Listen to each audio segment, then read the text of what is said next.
Shalom Bapak Ibu Saudara sekalian. Haleluya, puji Tuhan. Kita akan sama-sama memulai ibadah kita pada hari ini. Kita mau siapkan hati dan pikiran kita untuk menyembah Tuhan. Kita berikan yang terbaik bagi Tuhan Yesus. Haleluya. Mari kita nyanyikan pujian penyembahan kita. Kita mau puji kebesaran Tuhan. Haleluya. Oh, kami angkat hati kami Tuhan. Kami angkat jiwa kami untuk menyembah-Mu.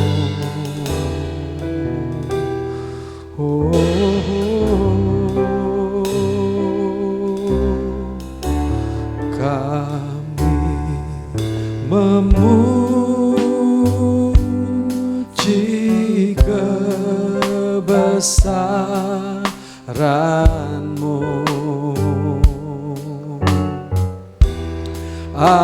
ajaib Tuhan, ajaib Tuhan. Kami memuji kebesaran-Mu, ajaib Tuhan,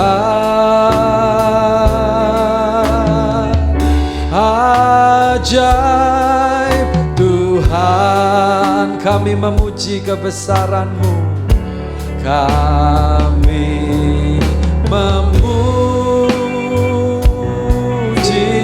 kebesaran-Mu, ajaib Tuhan, ajaib Tuhan. Kami memuji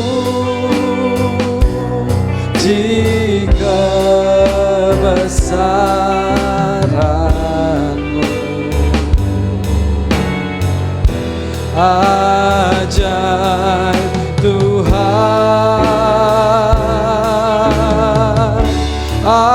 ajaib Tuhan. Sekali lagi, mari angkat hati kita.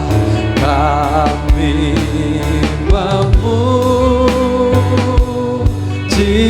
kebesaran-Mu, ajaib Tuhan,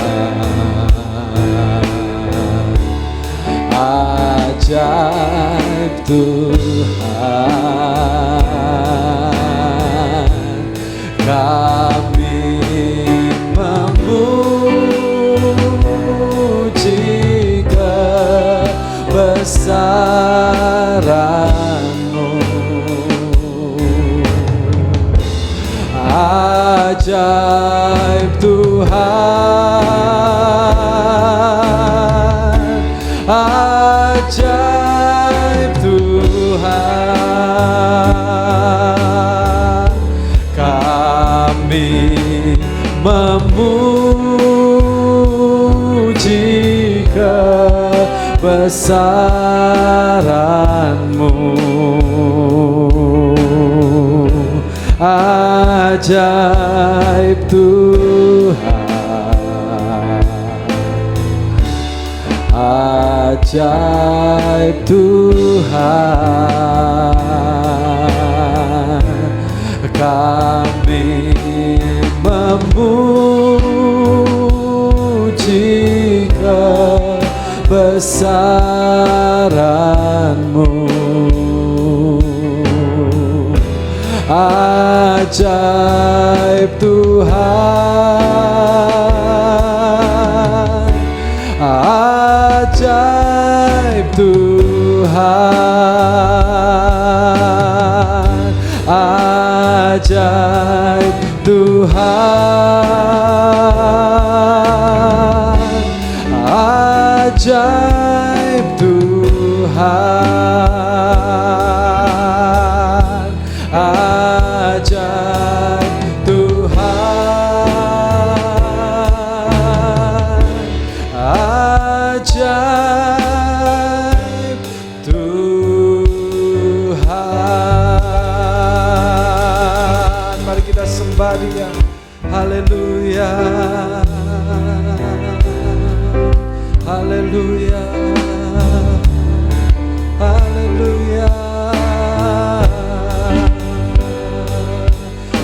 bersyukur Tuhan, kami mengucap syukur untuk kebaikan-Mu, untuk kesetiaan-Mu.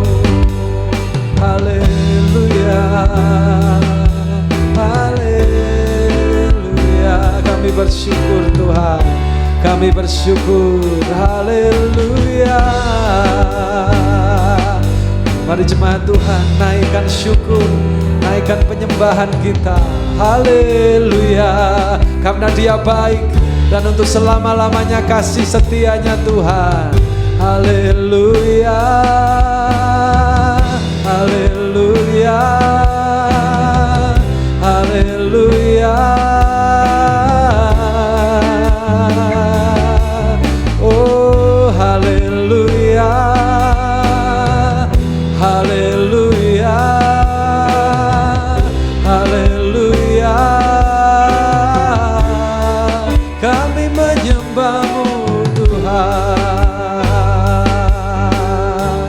kami bersyukur untuk kasih setia-Mu, untuk kebaikan-Mu, untuk semua yang Kau beri.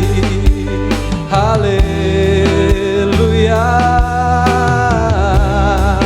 Mari naikkan syukur kepada Dia yang sudah memberikan hidup buat kita. Haleluya. Kami mengucap syukur. Oh Yesus, haleluya, haleluya. Yesus, haleluya,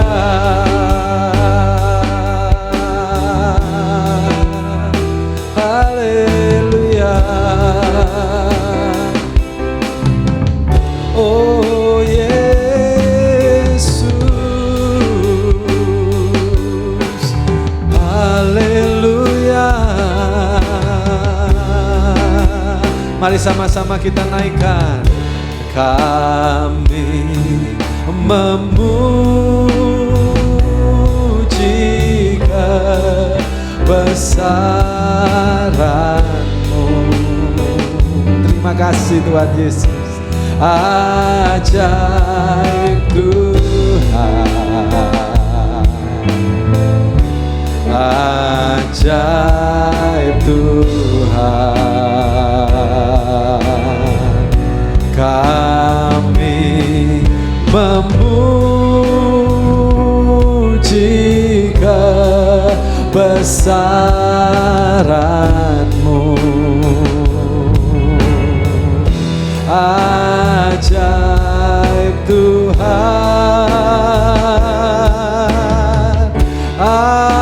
ajaib Tuhan. Sekali lagi kami memuji, kami memuji kebesaran-Mu. Ajaib Tuhan, ajaib Tuhan. Kami memuji kebesaran-Mu. Ajaib Tuhan,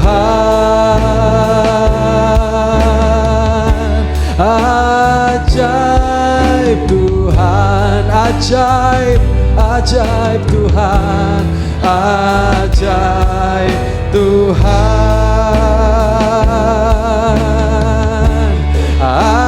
ajaib Tuhan, ajaib Tuhan,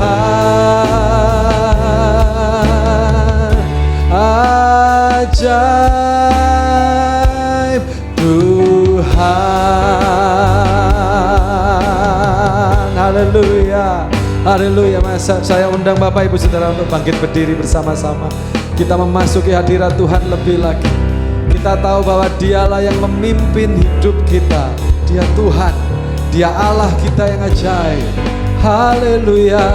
Mari sama-sama katakan, oh Tuhan yang memimpin. Haleluya. Tuhanlah yang membimbing tangan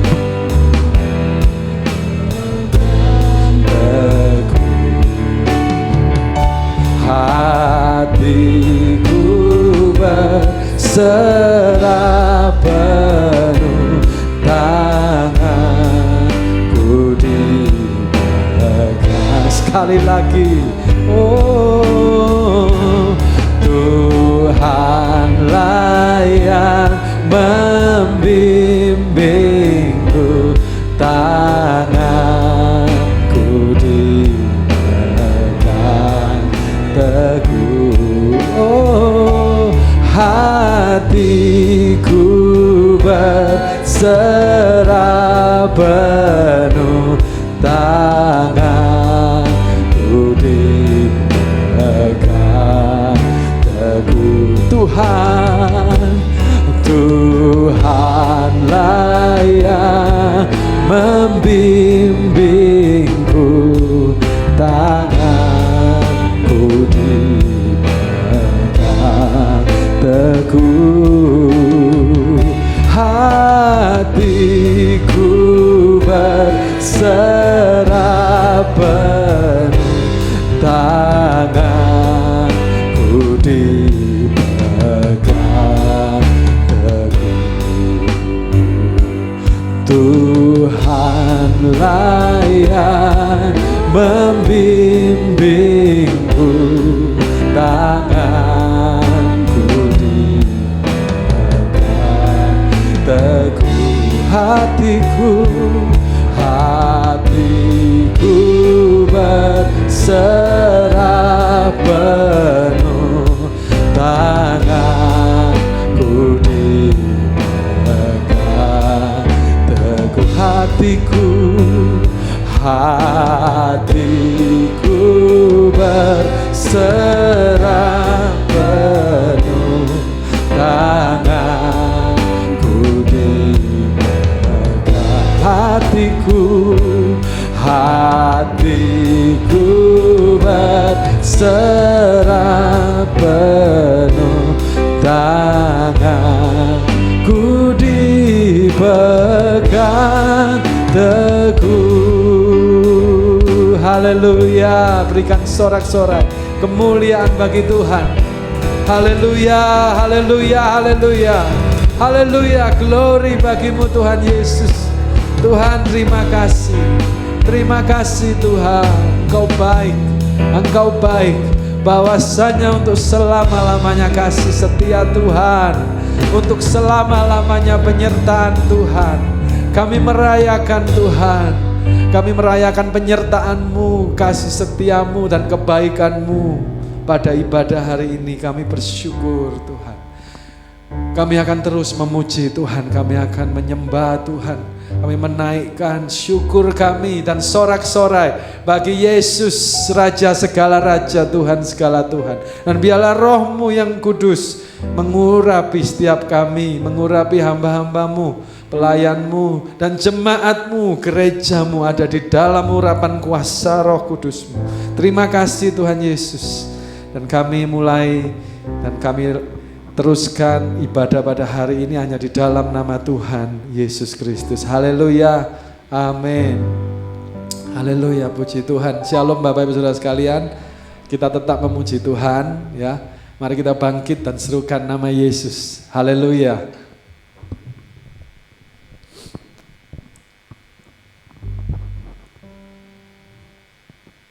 Kita percaya bahwa nama Yesus adalah pertolongan dan menara yang kuat bagi orang-orang yang berharap dan percaya kepada Dia. Haleluya.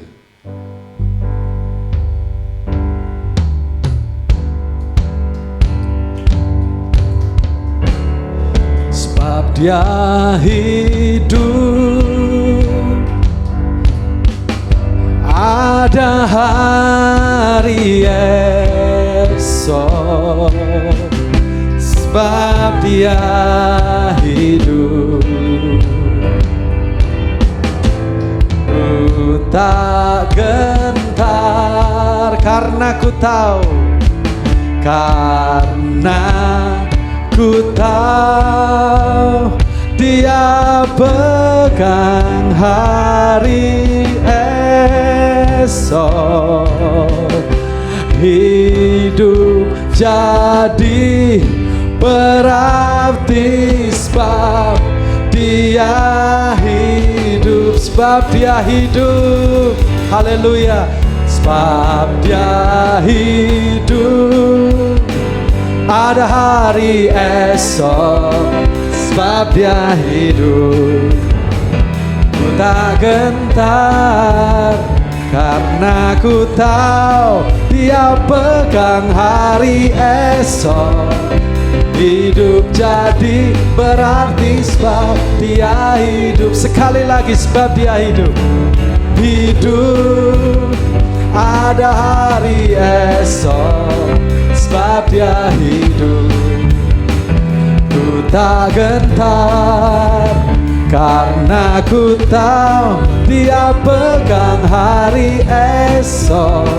Hidup jadi berarti sebab Dia hidup. Anak Allah, anak Allah, Yesus namanya, menyembuhkan, menyucikan, bahkan mati tebus dosaku. Kubur kosong membuktikan Dia hidup. Sebab Dia hidup, sebab Dia hidup. Ada hari esok, sebab Dia hidup. Ku tak gentar karena ku tahu Dia pegang hari esok. Hidup jadi berarti sebab Dia hidup. Sebab Dia hidup, sebab Dia hidup. Ada hari esok, sebab Dia hidup. Ku tak gentar karena ku tahu Dia pegang hari esok. Hidup jadi berarti sebab Dia hidup. Hidup jadi berarti, hidup jadi berarti sebab Dia hidup. Hidup jadi berarti sebab Dia hidup. Haleluya, haleluya. Berikan sorak-sorai kemuliaan bagi Tuhan Yesus. Kita tetap memuji Tuhan, Bapak Ibu Saudara sekalian. Ya, silakan Bapak Ibu Saudara bisa duduk. Bangkit, serukan nama Yesus. Amin.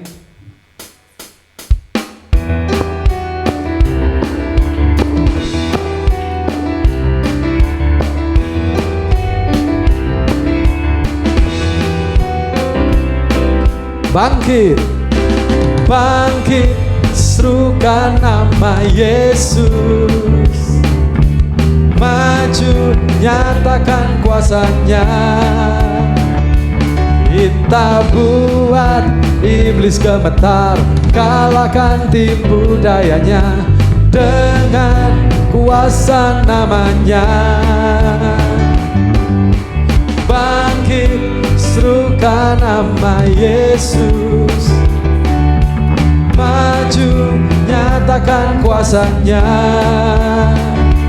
Kita buat iblis gemetar, kalahkan tipu dayanya dengan kuasa namanya.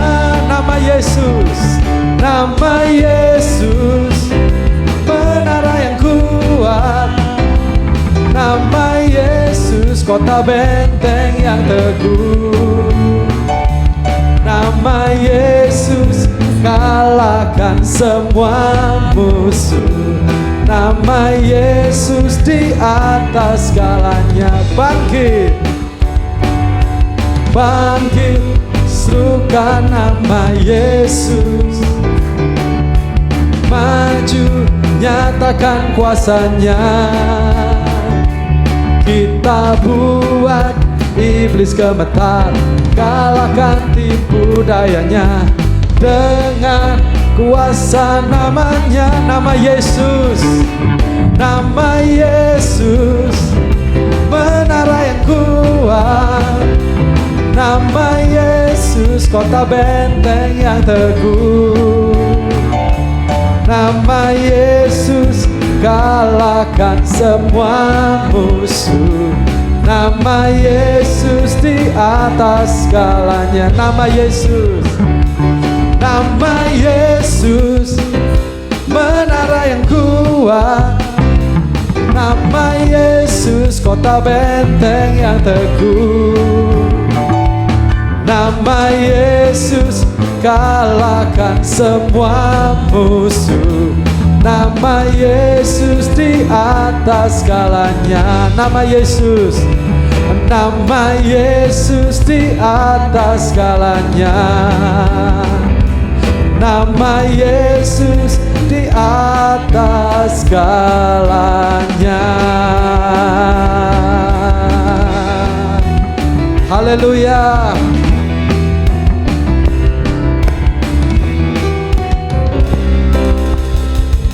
Oleh darah anak domba, oleh kesaksian kita, iblis dikalahkan, kuasanya dihancurkan. Oleh darah anak, mari saya undang Bapak Ibu Saudara untuk bangkit berdiri. Oleh darah anak domba, oleh darah anak domba, oleh kesaksian kita, iblis dikalahkan, kuasanya dihancurkan. Oleh darah anak domba, oleh darah anak domba, oleh darah anak domba, oleh kesaksian kita, iblis dikalahkan, dikalahkan, kuasanya dihancurkan. Oleh darah anak domba, iblis dikalahkan, iblis dikalahkan, kuasanya dihancurkan. Oleh darah anak domba, oleh darah anak, oleh darah anak, oleh darah anak domba. Berikan sorak-sorai kemuliaan bagi Tuhan Yesus. Rayakan kemenangan Tuhan dalam hidup kita. Amin. Rayakan, Yesus rayakan. Haleluya.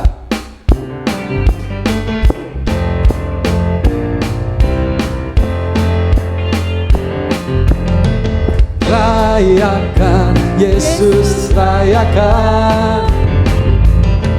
Rayakan, Yesus rayakan. Rayakan Yesus.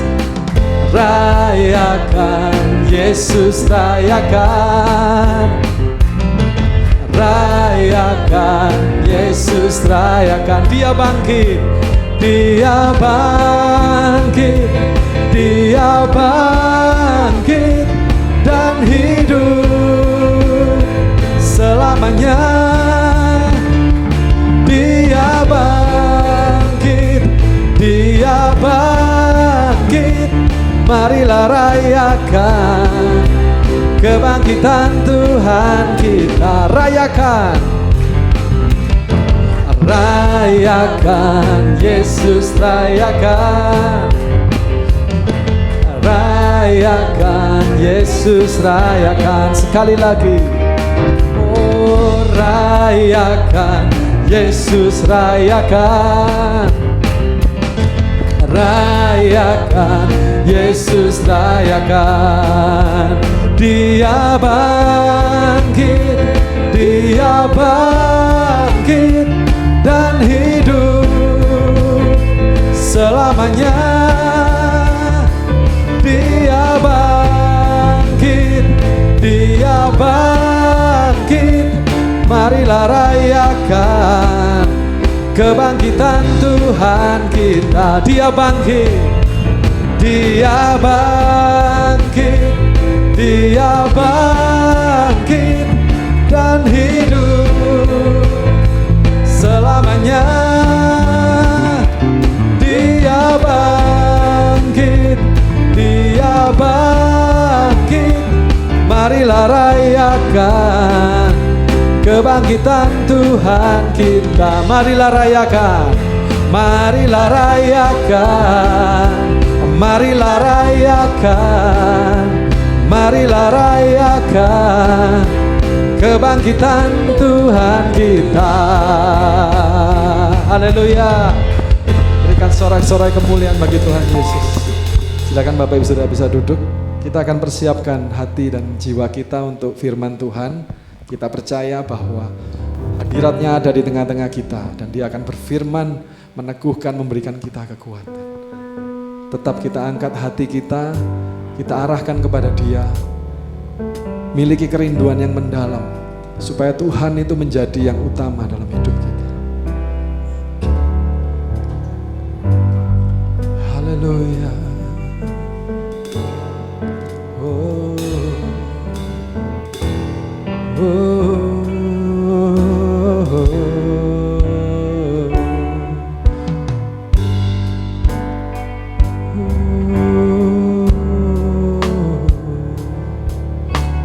Inilah rinduku kepadamu,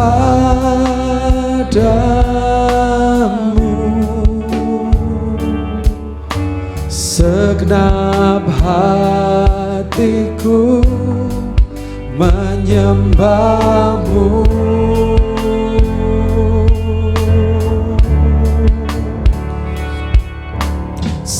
Seluruh hidupku memujimu,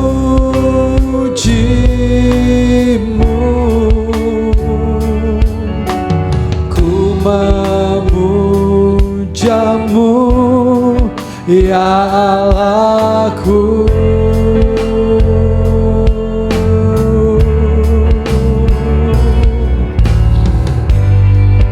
Berikan hatiku dan jiwaku, semuanya bagimu di dalam hidupku, di setiap waktu. Nyatakan jalanmu.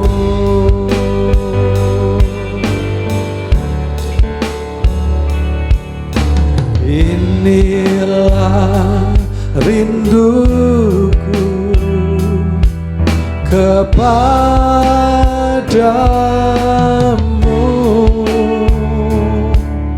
segenap hatiku menyembahmu.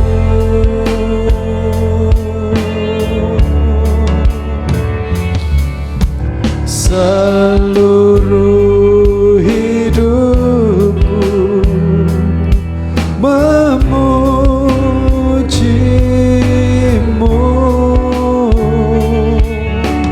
ku memujamu ya Allahku.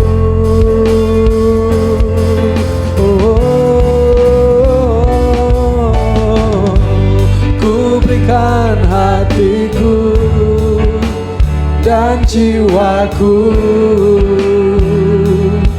semuanya bagimu di dalam hidupku, di setiap waktu.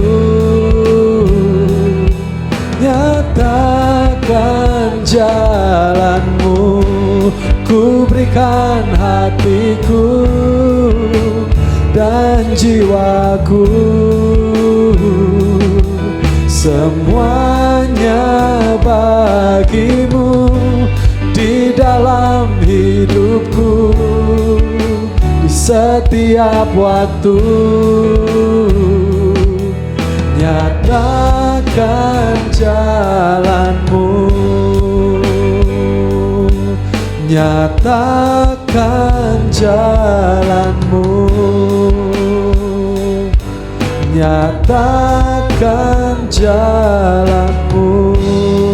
Mari sembah Dia, haleluya. Oh, terima kasih Yesus, terima kasih Tuhan. Nyatakan jalanmu, pimpinlah kami Tuhan di setiap waktu. Biar hidup kami menyenangkan Engkau Tuhan, biar hidup kami memuliakan nama-Mu. Kami berikan semuanya untuk kemuliaan-Mu Tuhan. Haleluya.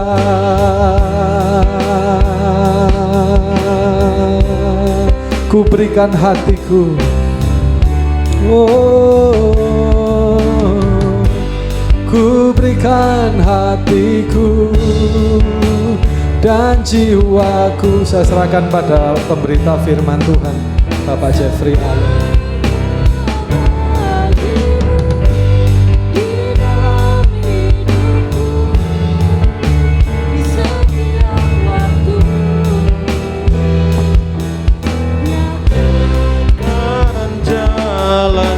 Ku berikan hatiku dan jiwaku, semuanya bagimu di dalam hidupku, di setiap waktu. Nyatakan jalanmu, nyatakan jalanmu, nyatakan jalanmu. Terima kasih Tuhan Yesus. Kami bersyukur, kami bangga kami punya Tuhan Yesus yang besar, Tuhan Yesus yang luar biasa, Tuhan yang tidak pernah meninggalkan dan membiarkan kami sedetik pun. Tuhan yang selalu memonitor di dalam hidup kami, dimanapun kami pergi, kami berada. Kami bersyukur Tuhan, kalau sampai saat ini kami ada sebagaimana ada, ini karena kemurahan Tuhan dalam hidup kami. Dan kesempatan yang Tuhan beri saat ini kami mau gunakan sebaik-baiknya Tuhan, untuk memuji, memuliakan nama Tuhan, menyenangkan hati Tuhan lewat ibadah kami pada siang hari ini. Biarlah Tuhan Roh Kudus-Mu menguasai ruangan ini, menguasai hati bahkan pikiran kami, sehingga seluruh kehidupan kami, roh, jiwa, tubuh kami hanya tertuju kepada Tuhan. Dan biarlah dalam ibadah kami pada siang hari ini, sungguh-sungguh Tuhan kami boleh merasakan lawatan jamahan Tuhan. Hidup kami boleh diubahkan, dipulihkan di dalam nama Tuhan Yesus. Sehingga kami pulang, kami boleh membawa sukacita, damai sejahtera, sukacita, membawa keberkatan yang luar biasa dari Tuhan. Pemulihan jamahan Tuhan terjadi di dalam hidup kami. Terima kasih Tuhan, berbicaralah di tengah-tengah kami. Sebentar hamba menyampaikan firman-Mu, biarlah Roh Kudus-Mu yang mengurapi, Roh Kudus yang memberi kata-kata hikmat marifat surgawi dalam mulut bibir perkataan hamba-Mu, sehingga apa yang diucapkan oleh hamba-Mu biarlah semuanya berasal dari Tuhan. Terima kasih Bapa, segala bentuk kuasa-kuasa kegelapan yang coba mengganggu jalannya kebenaran firman Tuhan, kami percaya dalam nama Tuhan Yesus, semua kuasa-kuasa yang bukan berasal dari Tuhan, semua sudah dihancurkan di dalam nama Tuhan Yesus. Terima kasih Tuhan, berbicaralah di tengah kami, karena kami siap mendengarkan firman Tuhan dalam nama Tuhan Yesus. Haleluya, amin. Shalom. Ya, puji Tuhan. Selamat hari Minggu, selamat kita beribadah pada siang hari ini Bapak Ibu Saudara kita akan belajar bersama-sama mengenai kebenaran firman Tuhan. Walaupun cuacanya begitu panas akhir-akhir ini karena pergantian musim dan ya banyak sekali hal-hal yang membuat keadaan tubuh kita ada kalanya kurang fit. Tapi kita bersyukur kepada Tuhan kalau sampai saat ini Tuhan masih memelihara hidup kita. Tuhan masih menjagai kita, itu karena kemurahan Tuhan yang luar biasa. Terima kasih buat kesempatan yang diberikan kepada saya pada siang hari ini untuk menyampaikan firman Tuhan. Judul khotbah saya pada siang hari ini adalah menang atas pencobaan. Ya sudah jelas, mungkin Bapak Ibu bertanya menang atas pencobaan yang bagaimana? Menang atas pencobaan khususnya, ya pencobaan itu kan datangnya daripada pertama dari si iblis ya, dan kedua juga dari diri kita sendiri. Memang iblis ini adalah roh, dia abstrak, dia tidak kita lihat secara mata lahiriah kita, tapi kita boleh rasakan di dalam hidup kita pekerjaannya. Ya pekerjaannya sebagaimana Tuhan katakan di dalam Yohanes pasal yang ke-10, dia adalah bapak pembohong, bapak pendusta dan lain sebagainya. Jadi pada siang hari ini kita akan melihat di dalam Alkitab bagaimana kita bisa menang melawan pencobaan, khususnya pencobaan dari iblis yang seringkali menggoda, mengganggu kita, bahkan melemahkan kita, bahkan menghancurkan di iman kita. Karena tujuan sasaran daripada iblis adalah yang paling utama adalah menghancurkan sekarang ini adalah gereja Tuhan. Dan yang kedua adalah keluarga Kristen. Dan selanjutnya ada usaha, ada pekerjaan kita. Jadi kalau kita tidak waspada Bapak Ibu Saudara, maka kita akan terlena oleh rayuan bujuan daripada iblis dan lama-kelamaan kita akan diseret dan membuat kita hancur. Sebagaimana juga di dalam Alkitab, pengalaman Tuhan Yesus, dia pernah juga dicobai oleh iblis. Mari kita buka Injil Matius pasal yang keempat. Injil Matius pasal yang keempat, mulai ayat yang pertama sampai ayat yang ke-11. Ayat ini kita akan baca silih berganti ya, karena ada 11 ayat di sini. Saya baca ayat yang ganjil, ayat 1, Bapak Ibu ayat 2, silih berganti sampai ayat yang ke-11. Dari Injil Matius pasal yang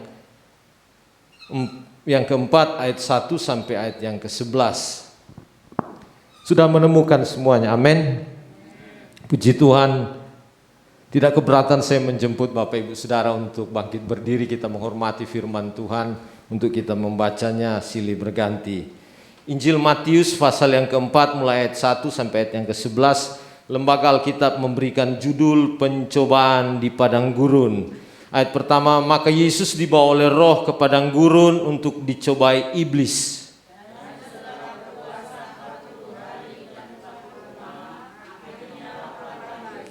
Lalu datanglah si pencoba itu dan berkata kepadanya, jika engkau anak Allah, perintahkanlah supaya batu-batu ini menjadi roti. Tetapi Yesus menjawab, ada tertulis, manusia hidup bukan dari roti saja, tetapi dari segala firman. Kemudian iblis membawanya ke kota suci dan menempatkan dia di bubungan bait Allah.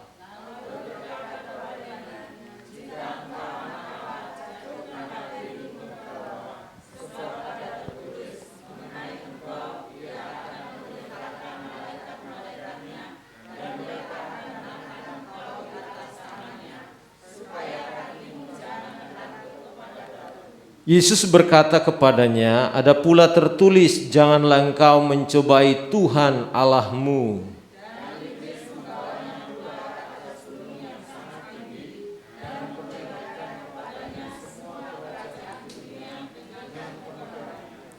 dan berkata kepadanya, semua itu akan kuberikan kepadamu jika engkau sujud menyembah aku.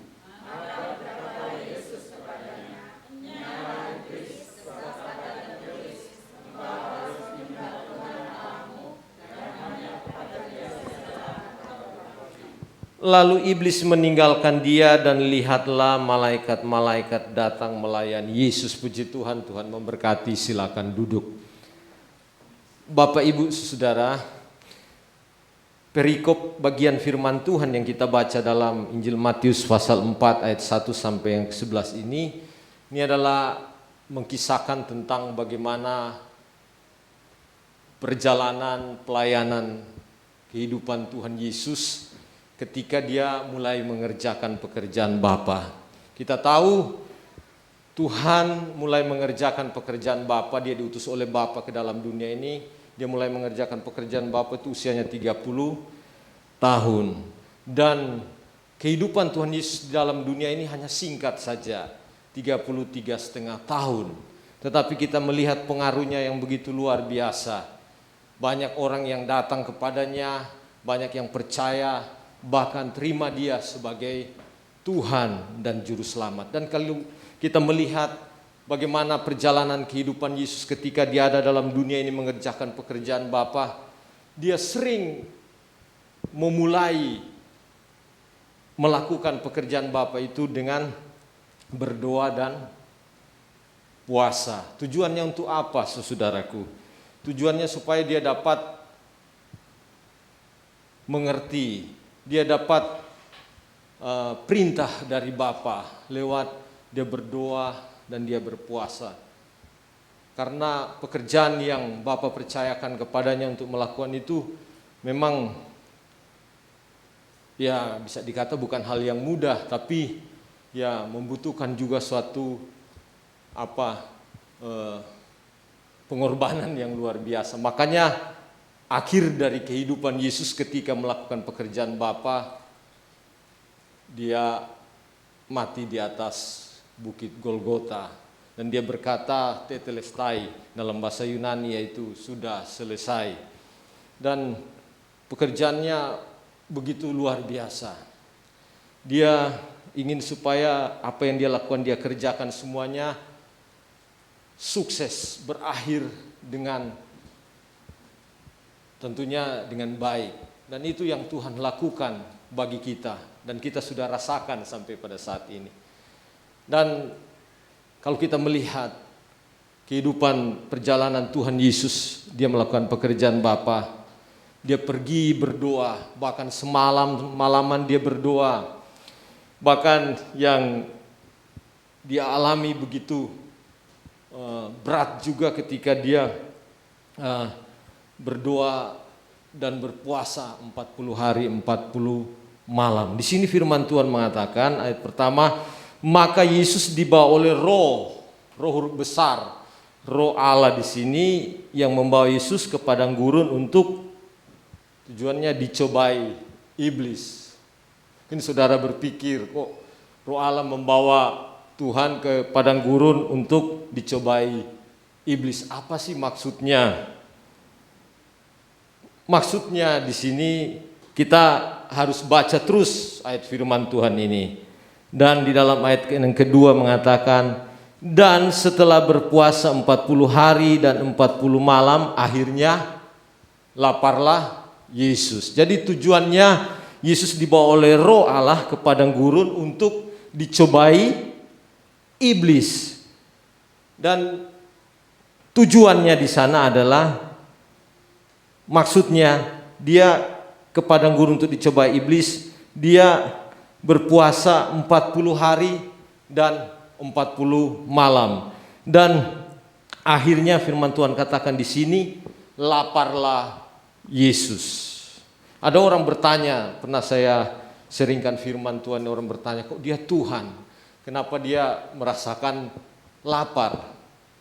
Kejadian yang Tuhan alami saat ini yang kita bahas bersama-sama lewat firman Tuhan, ketika dia ada di dalam dunia ini mengerjakan pekerjaan Bapa, tentunya dia adalah manusia 100% dan dia juga adalah Allah 100%. Nah, kalau Tuhan Yesus Allah 100% dan manusia 100%, tentunya juga Tuhan mengalami apa yang dialami oleh manusia. Ketika manusia berpuasa, tentunya merasa lapar, merasa haus dan lain sebagainya.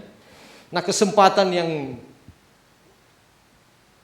Tuhan alami pada saat dia berpuasa 40 malam, datanglah si pencoba itu, yaitu iblis, dan berkata kepadanya, "Jika engkau anak Allah, perintahkanlah supaya batu-batu ini menjadi roti."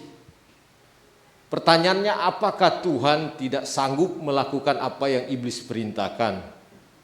Sangat bisa, iya, karena dia Tuhan, dia berkuasa, dia sanggup melakukan segala sesuatu. Yang tidak mungkin pasti menjadi mungkin, yang mustahil bagi manusia pasti bisa jadi. Tuhan bisa melakukan apa yang iblis katakan.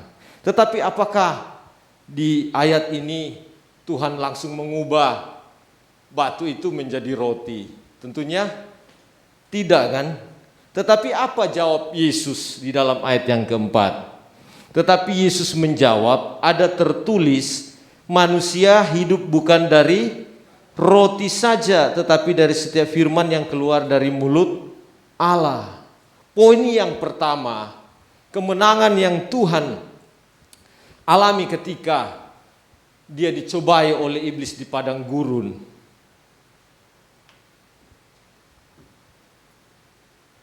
Dia berkata bahwa manusia hidup bukan dari roti saja, tapi dari setiap firman yang keluar dari mulut Allah.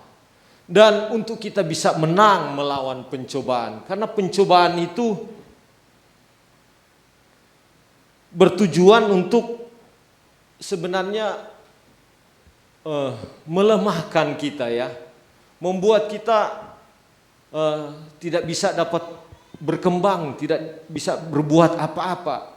Dan lama-kelamaan akhirnya iman kita semakin hari tidak semakin bertumbuh kalau kita terus memberikan kesempatan kepada pencobaan itu. Pertama-tama dia menguasai pikiran kita, dia mulai mengarahkan kita kepada hal-hal yang bersifat duniawi ini. Makanya ada orang berkata bahwa kok saya dicobai oleh Tuhan? Ada kan orang sering berkata demikian, kok saya dicobai oleh Tuhan? Menurut Bapak Ibu Saudara, kita santai aja, kita sharing firman Tuhan. Menurut Bapak Ibu Saudara, apakah itu pencobaan dari Tuhan? Apakah Tuhan mencobai kita? Tidak pernah, Kalau ujian bagaimana? Kalau ujian itu sudah pasti dari Tuhan, karena Tuhan senang menguji anaknya supaya naik tingkat. Nah, kita periksa di dalam Yakobus, ini ada perbedaan antara ujian dan pencobaan. Coba kita lihat Yakobus pasal yang pertama ayat 12 sampai yang ke-18. Ini Alkitab memberikan jawaban bagi kita. Yakobus pasal yang pertama ayat yang ke-12 sampai yang ke-18. Di situ judulnya adalah pengujian dan pencobaan. Ayat 12 berkata begini, "Berbahagialah orang yang bertahan dalam pencobaan, sebab apabila ia sudah tahan uji, ia akan menerima apa? Mahkota kehidupan yang dijanjikan Allah kepada barang siapa yang mengasihi dia." Jadi berbahagialah orang yang bertahan dalam pencobaan, karena Tuhan tidak pernah Tuhan tidak pernah mencobai kita. Iya kan? Nanti kita baca selanjutnya. Apabila seorang dicobai, janganlah ia berkata apa? Pencobaan ini datang dari Allah, sebab Allah tidak dapat dicobai oleh yang jahat, dan ia sendiri tidak mencobai siapapun. Jadi jelas, pencobaan itu bukan berasal dari Allah. Jadi jangan saudara kalau mengalami masalah, memang kita tidak lepas dari permasalahan. Semua orang mengalami permasalahan. Permasalahan itu tidak perlu kita undang. Setiap hari pun dia pasti datang, yang dinamakan masalah pencobaan itu. Dan yang penting di sini adalah cara bagaimana kita menghadapi pencobaan itu dan kita mengalahkan pencobaan dan permasalahan itu. Itu yang menjadi permasalahan jawabannya.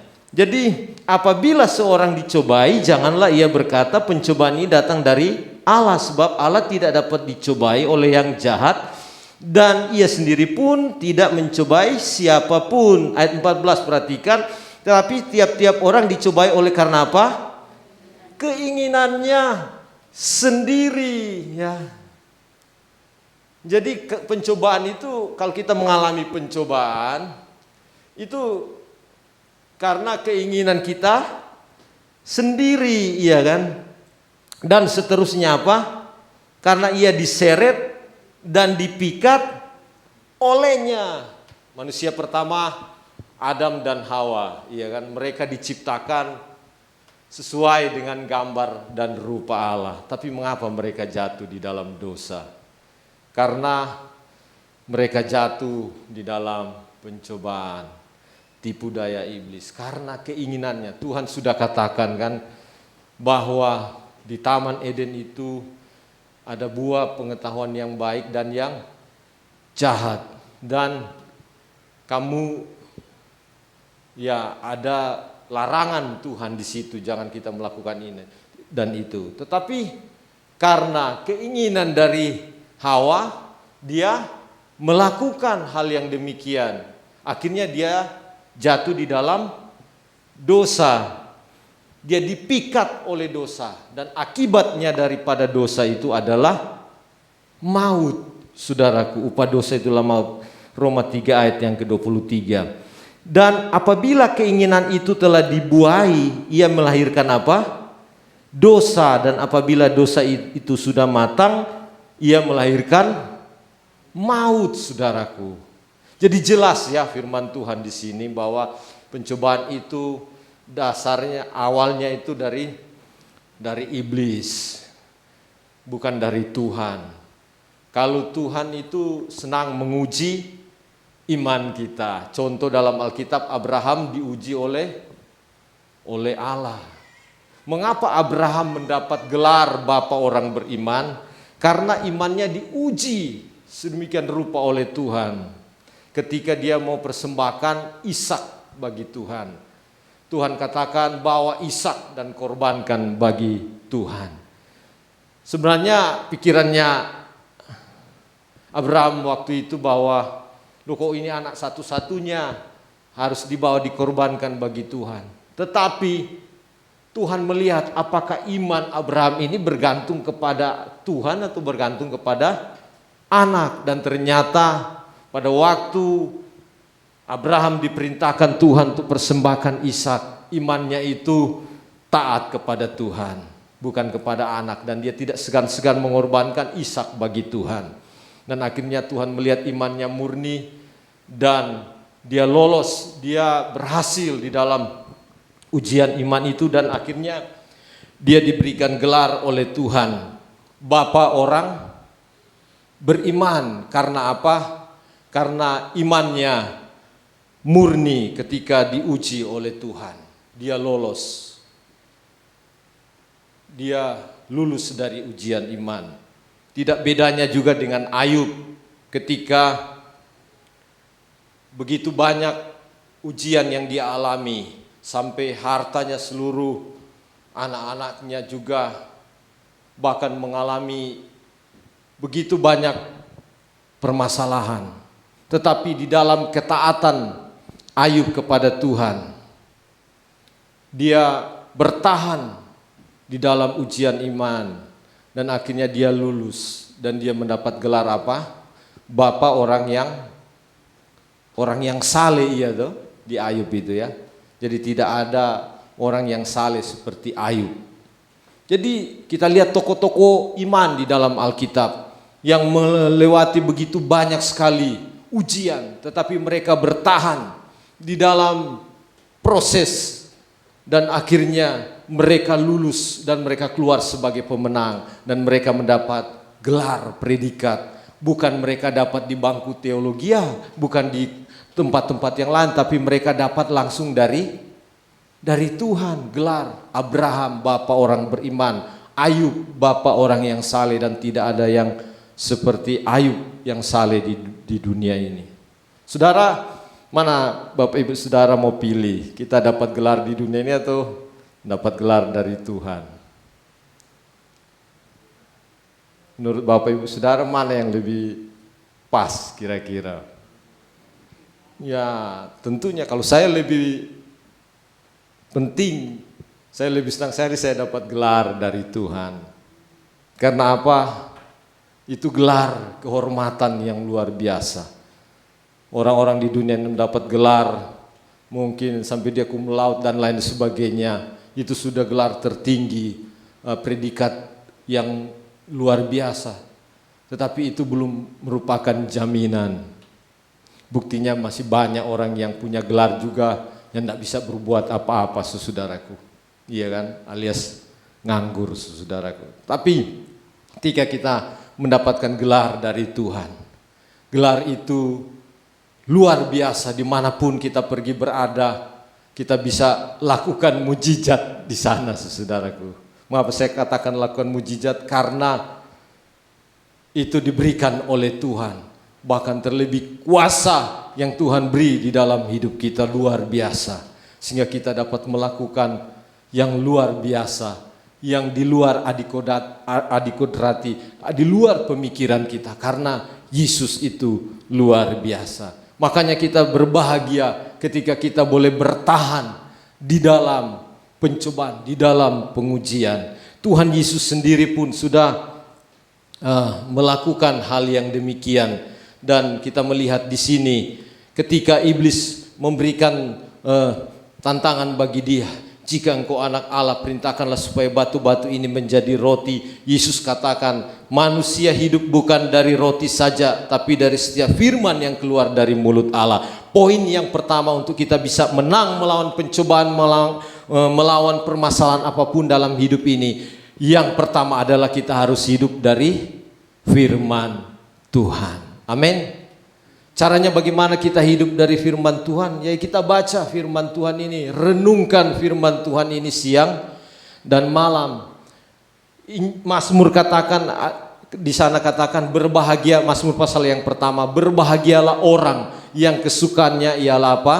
Taurat Tuhan, dan yang merenungkan Taurat itu siang dan malam. Akibat dari orang yang punya kesukaan seperti ini, kebiasaan seperti ini, ayat selanjutnya katakan apa? Ia seperti pohon yang ditanam di tepi aliran air, yang merambat akar-akarnya dan lebat daunnya, ya di situ dijelaskan kan. Dan yang paling terakhir di situ dikatakan apa saja yang diperbuatnya berhasil. Jadi Bapak Ibu Saudara, kalau kita punya kesukaan ini, saya punya kesukaan ini lewat firman Tuhan. Kalau saya baca dan renungkan firman Tuhan, saya berdoa menyembah Tuhan, saya katakan melalui firman Tuhan, apa saja yang saya perbuat, saya percaya dalam nama Tuhan Yesus semuanya pasti berhasil. Itu firman Tuhan. Dan puji Tuhan, semuanya bisa terjadi, saudaraku ya. Hal-hal yang saya tidak pikirkan, semuanya Tuhan sediakan. Begitu juga dalam hidup Bapak Ibu Saudara. Ya, jadi kalau kita mau hidup dari firman Tuhan, yaitu kita merenungkan Taurat itu siang dan malam, maka kita akan kuat, kita akan kokoh, kita akan tetap berdiri tegap menghadapi tantangan. Kita melihat seperti pohon yang ditanam di tepi aliran air. Kalau pohon itu semakin kuat karena dia mendapat makanan, mendapat energi dari air sumber itu ya, maka dia akan bertumbuh kuat, iya kan? Dia akar-akarnya akan terus merambat masuk ke dalam tanah, dan pohon itu akan kuat karena dia punya landasan yang kuat. Sehingga pada waktu angin, badai datang, pohon itu pasti akan berdiri kuat, kokoh. Karena apa? Karena dia mendapat sumber energi makanan dari air itu. Nah, kita seperti pohon itu. Kita ditanam di tepi aliran, kita merenungkan firman Tuhan itu siang dan malam. Maka hasilnya kita akan kuat seperti pohon. Dan apa saja yang kita perbuat, semuanya pasti akan berhasil. Ada jalan keluar yang Tuhan beri dalam hidup kita. Itu poin yang pertama. Dan selanjutnya kita lihat ayat yang ke-5, 6 dan ke-7. Kemudian iblis membawanya ke kota suci dan menempatkan dia di bubungan bait Allah. Lalu berkata kepadanya, jika engkau anak Allah, jatuhkanlah dirimu ke bawah. Sebab ada tertulis mengenai engkau, ia akan memerintahkan malaikat-malaikatnya dan mereka akan menatang engkau di atas tangannya, supaya kakimu jangan terantuk kepada batu. Ayat 7, Yesus berkata kepadanya, ada pula tertulis, janganlah engkau mencobai Tuhan Allahmu. Poin yang kedua, iblis membawa Yesus ke bubungan bait Allah dan berkata kepadanya, jika engkau anak Allah, jatuhkanlah dirimu ke bawah, sebab ada tertulis mengenai engkau, ia akan memerintahkan malaikat-malaikatnya dan mereka akan menatang engkau di atas tangannya, supaya kakimu tidak teranjuk kepada batu. Ini rayuan, bujuan daripada iblis. Saya berpikir begini Bapak Ibu Saudara ya, andai kata apa yang diperintahkan iblis dan Tuhan lakukan, termasuk ya ayat yang kita baca tadi, dia menjatuhkan diri ke bawah karena di sana ada malaikat-malaikat menatang dia. Dan kira-kira pada waktu itu Tuhan menuruti apa yang iblis katakan. Kira-kira apa yang jadi ya? Ya, sudah pasti kalau Tuhan menuruti apa yang diperintahkan oleh iblis, ya kita pasti tidak akan selamat, ya kan? Kita pasti antri satu-satu ke neraka, ya kan? Karena apa? Karena Tuhan tunduk kepada iblis, saudara. Tetapi dalam hal ini Tuhan tidak melakukannya.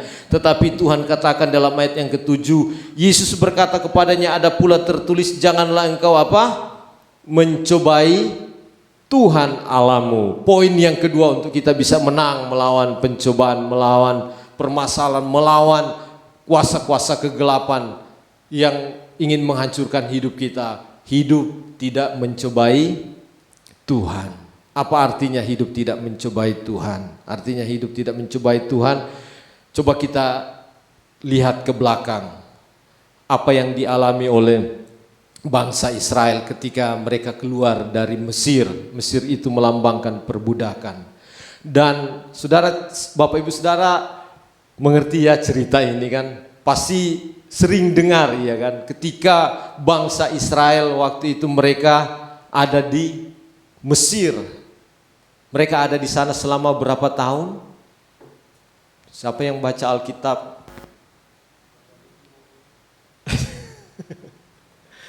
Bagaimana Pak? Iya, ada di dalam Alkitab itu kan sebenarnya. Mereka ada di Mesir selama 300-an tahun lamanya mereka ada di Mesir ya. Mereka diperbudak oleh Mesir dan mereka menderita. Akhirnya mereka berseru kepada Tuhan dan akhirnya Tuhan mengutus siapa? Musa ya, untuk membebaskan bangsa ini. Dan mereka keluar dari Mesir dan disertai Tuhan. Tujuannya mereka keluar dari Mesir adalah untuk menuju ke tanah perjanjian yang berlimpah susu dan madu. Dan firman Tuhan mencatat ada kurang sekitar 3.000-an orang yang keluar dari Mesir menuju tanah yang dijanjikan Tuhan berlimpah susu dan madu. Dan pada waktu mereka keluar, mereka janji Tuhan kepada bangsa ini. Tuhan menyertai dengan tiang api dan tiang awan. Dan Tuhan memberikan mereka mana. Dan Tuhan pelihara mereka. Dan sebenarnya mereka sampai ke tempat tujuan itu tidak begitu butuh waktu yang lama sebenarnya. Tetapi kenapa mereka dalam perjalanannya itu butuh waktu yang lama sampai ke tanah perjanjian? Mereka terputar-putar di padang gurun itu berapa tahun lamanya? 40 tahun lamanya. Dan mereka bosan, mereka katakan kepada Musa, Kembalikan kami ke Mesir, di sana kami bisa makan enak dan lain sebagainya. Apa yang dilakukan bangsa ini? Mereka bersungut-sungut kepada Tuhan. Mereka mencobai Tuhan dengan cara bagaimana? Mereka mengumpulkan harta mereka, emas, perak, dan mereka lebur jadi lembu. Dan akhirnya mereka nyembah itu lembu. Stres, saudaraku ya. Iya, memang inilah kehidupan, saudaraku ya. Akhirnya apa yang jadi, saudaraku? Mereka sampai di tempat yang dijanjikan Tuhan. Tetapi yang masuk ke tanah perjanjian itu hanya berapa orang? Siapakah itu? Joshua dan Kaleb. Tapi bukan Joshua ini ya. Jadi, sorry Bapak Ibu Saudara. Jadi hanya 2 orang yang masuk ke tanah perjanjian. Karena apa? Joshua dan Kaleb. Karena mereka mentaati perintah Tuhan. Pemimpin mereka sendiri pun Musa tidak masuk. Mengapa? Karena ada banyak hal yang dibuat Musa sehingga tidak berkenan kepada Tuhan. Ini peringatan, saudaraku ya, untuk kita masuk, kita sementara menuju tanah yang dijanjikan Tuhan, yaitu Yerusalem yang baru. Kita sementara berlomba-lomba ke sana. Itulah tempat kita yang sebenarnya, iya kan? Nah, dalam perjalanan ini tentunya kita tidak lepas dari permasalahan. Apakah di dalam permasalahan, di dalam setiap tantangan kita mau mencobai Tuhan, mungkin kita katakan, wah, kok hidup kok tambah-tambah kayak gini ya.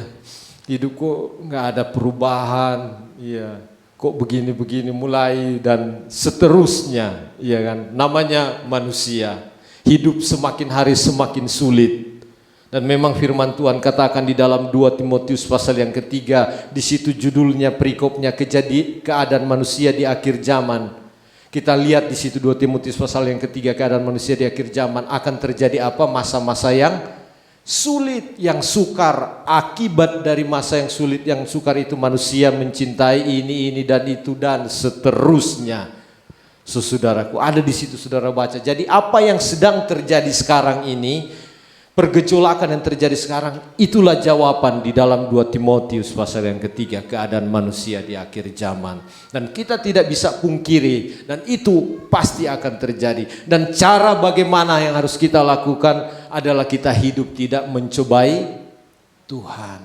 Caranya kita lebih baik bersyukur. Apa yang kita alami kita bersyukur, terima kasih. Apa yang Tuhan Yesus buat itu semuanya baik, luar biasa. Puji Tuhan. Dan yang terakhir saudaraku ya, jadi yang pertama itu adalah hidup dari firman Tuhan, dan yang kedua hidup tidak mencobai Tuhan, dan yang poin yang ketiga dan keempat kita baca ayat 8, 9 dan 10. Dan iblis membawanya pula ke atas gunung yang sangat tinggi dan memperlihatkan kepadanya semua kerajaan dunia dengan kemegahannya, dan berkata kepadanya, semua itu akan kuberikan kepadamu jika engkau sujud menyembah aku. Ayat yang ke-10 perhatikan, maka berkatalah Yesus kepadanya, enyahlah iblis, sebab ada tertulis engkau harus menyembah Tuhan Allahmu. Untuk kita bisa menang melawan pencobaan, melawan permasalahan, segala tekanan dalam hidup kita. Poin yang ketiga adalah apa? Hidup menyembah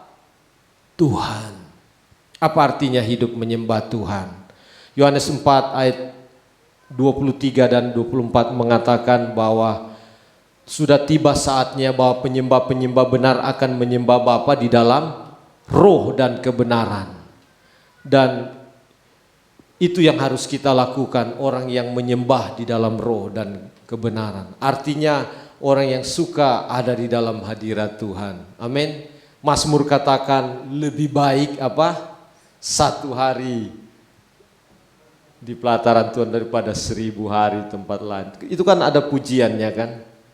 Lebih baik 1 hari di pelatarannya daripada 1000 hari di tempat lain, memujimu dan seterusnya. Itulah kesukaan kita. Satu hari di pelataran Tuhan kita memuji Tuhan itu lebih luar biasa daripada di tempat lain kita tidak ada mendapatkan kedamaian di sana. Yang orang butuhkan, orang cari kedamaian. Kita ada di tempat ini, satu hari kita ada di bait Tuhan, di rumah Tuhan memuji Tuhan, itulah lebih baik daripada di tempat lain kita pergi. Di sana tidak ada damai. Banyak contoh-contohnya kan, orang ke naik klub dan lain sebagainya cari penghiburan di sana. Dia cari karena kesepian dan lain sebagainya. Tapi apa yang dia dapat bukan damai, tetapi apa yang dia dapat kekacauan di sana. Dan akhirnya iblis menghancurkan hidupnya. Saya ada satu ilustrasi ya Bapak Ibu Saudara. Ada satu anak muda. Anak muda ini dia terkenal alim sebenarnya. Dia sering ke gereja. Dia sering ke pelayanan juga. Tetapi karena pergaulannya, dia duduk dengan geng-geng orang yang punya kawanan-kawanan geng di sana. Ada yang pembunuh, perusak, perampok dan lain sebagainya. Akhirnya ketika dia ada di situ, dia kumpul dan dia terpengaruh dan dia jadilah orang pemberontak dan pembunuh. Dan satu ketika anak muda ini ketika dia merampok dan dia membunuh, dia ketemu dengan Pak Polisi dan polisi tembak dor, dan untung pada waktu ditembak oleh Pak Polisi anak muda ini bukan mati tetapi setengah mati saudaraku ya, kena peluru dan dia dibawa ke rumah sakit, dia dirawat dan malamnya itu dia bermimpi begini, ada didatangi dua malaikat iblis yang punya tombak hitam itu ya, didatangi dan dua iblis itu mengatakan begini, kasih dia penglihatan, kasih dia lihat dia suasana di neraka. Dan di neraka itu dia lihat ada apa? Ada night club. Dia bilang, kok neraka ini orang bilang katanya ada api, ternyata ada night club di sini dan ada bidadari-bidadari cantik lagi. Dan anak muda ini mau masuk ke dalam night club itu, tapi dicegat itu malaikat iblis yang punya tombak dua itu berdiri di muka pintu. Tunggu, jangan dulu masuk. Kenapa saya mau masuk ke dalam? Kamu kembali lagi dulu ke dunia, kamu lakukan kejahatannya lagi dengan luar biasa, baru itu kamu bisa kembali dan masuk di sini. Itu maksudnya. Dan akhirnya dia diobati, dia sembuh. Ketika dia sembuh, dia kembali ke dalam dunia. Dia ingat-ingat terus apa yang diperintahkan iblis itu. Kamu lakukan lagi kejahatan yang lebih dahsyat. Dan dia buat kejahatan yang luar biasa. Dia rampok lagi, dia bunuh lagi. Dan akhirnya ketemu lagi dengan Pak Polisi. Dan Pak Polisi tembak lagi. Dor. Dan ini lagi bukan setengah mati, tapi betul-betul mati saudaraku ya. Dan ketika dia mati, rohnya dibawa iblis ke neraka. Dan akhirnya apa yang jadi? Dia lihat neraka itu. Kok nerakanya kok berubah? Dulu saya datang bagus ya, ada night club. Tapi kok sekarang bau busuk, malah ada api. Dia tanya ke malaikat itu, kenapa saya datang ke sini kok neraka kayak begini? Apa jawab iblis itu? Beberapa bulan yang lalu kamu datang ke sini, itu bulan promo. Sekarang promonya habis. Iblis itu penipu dan memang dia bapak penipu, pembohong di atas segala-galanya. Jadi kalau kita termakan bujuan rayuannya, saudaraku, kita akan menyesal seumur hidup ya. Jadi mari saudaraku, kita lawan pencobaan itu dengan kita hidup dari firman Tuhan. Kita tidak mencobai Tuhan. Kita mau menyembah Tuhan, dan yang terakhir di sini Dan hanya kepada Dia sajalah engkau berbakti, dan poin yang terakhir adalah berbakti kepada Tuhan. Di dalam 1 Korintus 15 ayat 58 katakan bahwa berdirilah teguh dan jangan goyah, dan giatlah selalu dalam pekerjaan Tuhan, sebab di dalam kita bersekutu dengan Tuhan hasil jeripaya kita tidak sia-sia. Amin. Jadi kalau kita melakukan ini, kita setia berbakti kepada Tuhan, kita setia beribadah kepada Tuhan, hasil jeripaya kita tidak sia-sia. Amin. Kita pasti terima itu ketika kita berjumpa dengan Tuhan. Kesetiaan kita diperhitungkan oleh Tuhan. Baik ibu-ibu, bapak-bapak, ibu-ibu, saudara-saudara yang sudah lanjut ya umur di sini, tapi tetap setia. Contohnya Ibu Ai kita ini yang setia, iya walaupun naik tangga ya, Bu Sugeng, iya tetapi tetap setia. Bahkan ibu-ibu juga yang jauh tetap setia. Bapak-bapak kita tetap mau setia. Komitmen kita tetap setia sampai akhir. Maka kita pasti akan menerima upah mahkota kehidupan yang Tuhan sediakan bagi kita. Puji Tuhan, biarlah firman Tuhan ini boleh menjadi berkat bagi kita dan kita boleh lakukan di dalam hidup kita. Dan ayat 11 katakan, lalu iblis pergi meninggalkan Yesus dan lihatlah malaikat-malaikat datang melayani Yesus. Yesus keluar sebagai pemenang. Dia mengatasi semua permasalahan, segala tipu daya iblis. Dia sebagai pemenang dan dia mau juga kita hidup sebagai pemenang di dalam hidup ini. Saudara mau hidup menang di dalam setiap hari, lakukan firman Tuhan. Pasti saudara akan menang. Saudara pasti apa yang seperti Tuhan katakan kita mau lakukan dan kita akan berhasil di dalam hidup ini sehingga nama Tuhan dipuji dan dipermuliakan. Puji Tuhan, mari kita tunduk kepala, kita mau berdoa kepada Tuhan. Mari Bapak Ibu Saudara, kita arahkan hati pikiran kita hanya tertuju kepada Tuhan, di mana Tuhan begitu mengasihi, mencintai kita, dan Dia ingin supaya kita tetap tinggal di dalamnya. Kita terus berbuah, berakar. Itulah yang menjadi keinginan hati Tuhan, supaya Tuhan terus menyatakan kuasa-Nya, kemuliaan-Nya di dalam hidup kita. Dan Tuhan mau supaya kita hidup terus berkemenangan di dalam Tuhan. Terima kasih Tuhan Yesus. Kami sungguh terus percaya Tuhan bahwa janji-Mu ya dan amin. Janji-Mu tidak pernah berubah, dulu, sekarang, sampai selama-lamanya. Walaupun ada kalanya kami berubah dalam kami bertindak, kami berpikir, kami berperilaku dan lain sebagainya. Tetapi Tuhan, Engkau begitu setia, mengasihi, mencintai kami. Kau terus punya rencana yang indah dalam hidup kami, supaya hidup kami menjadi luar biasa. Oh Tuhan, terima kasih buat segala anugerah-Mu, lawatan-Mu, jamahan-Mu dalam hidup kami. Dan terus Tuhan, kami mau tetap setia di dalam pengiringan kepada Tuhan.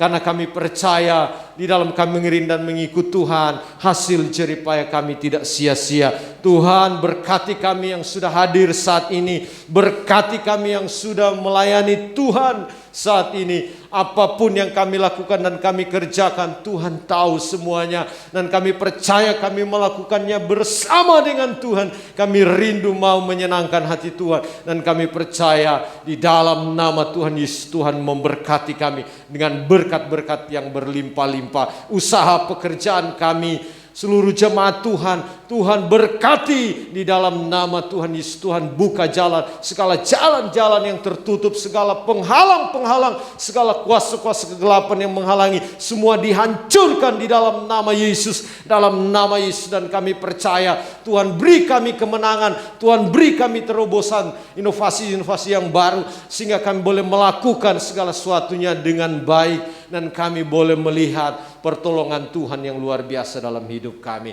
Dan Tuhan berkati semua hamba-hamba-Mu yang sudah ambil bagian dalam pelayanan musik, WL, song leader, bahkan pengedar kolektan dan lain sebagainya. Tuhan memberkati jemaat Tuhan yang sudah memberkati, memberikan persembahan. Tuhan memberkati dengan berkat yang berlimpah-limpah. Terima kasih Tuhan. Dan jika kami sebentar pulang ke rumah kami masing-masing, jauh dekat, berjalan kaki, berkendaraan, kami percaya dengan iman dalam nama Tuhan Yesus, penyertaan Tuhan sempurna dalam hidup kami. Segala mara bahaya, segala kecelakaan, roh-roh kuasa-kuasa yang bukan dari Tuhan yang coba mengganggu perjalanan kami, semua sudah dihancurkan di dalam nama Yesus. Dan kami percaya kami terima berkat, kami terima pertolongan, penyertaan, perlindungan yang sempurna dari Tuhan Yesus, menyertai perjalanan hidup kami, membungkus kehidupan kami, sehingga kami terhindar dari segala susah mara bahaya, segala kuasa-kuasa yang bukan berasal dari Tuhan. Dan kami percaya Roh Kudus yang ada dalam hidup kami, memampukan kami, memberikan kami penghiburan, damai, sejahtera, dan sukacita, sehingga kami terus tetap bertahan di dalam Tuhan. Dan kami percaya kami boleh menyelesaikan tugas-tugas kami selama ada di dalam dunia ini bersama dengan Tuhan Yesus. Dan kami keluar sebagai pemenang. Kami percaya Tuhan memberkati kami, keluar masuk kami, rumah tangga kami, pekerjaan kami, apapun yang kami lakukan, kami percaya di dalam nama Tuhan Yesus, Tuhan buat semuanya berhasil. Terima kasih Bapa. Dan pulanglah Bapak Ibu Saudara, biarlah penyertaan perlindungan Tuhan menyertai kita semua mulai dari sekarang ini sampai Maranatha, Tuhan Yesus datang pada kali yang kedua, bahkan kekal sampai selama-lamanya. Di dalam nama Tuhan Yesus kita sudah berdoa dan mengucap syukur. Haleluya. Amin.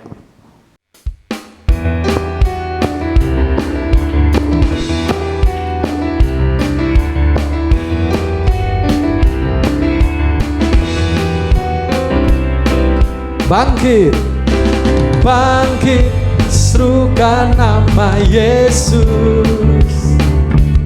Maju, nyatakan kuasanya.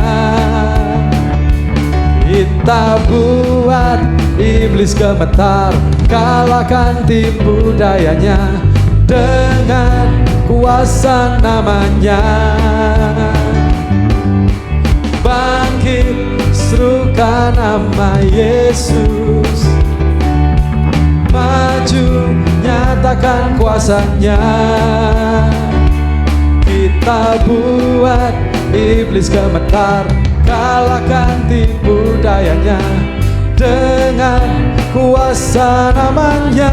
Nama Yesus, nama Yesus, menara yang kuat. Nama Yesus, kota benteng yang teguh. Nama Yesus, kalahkan semua musuh. Nama Yesus di atas segalanya. Bangkit,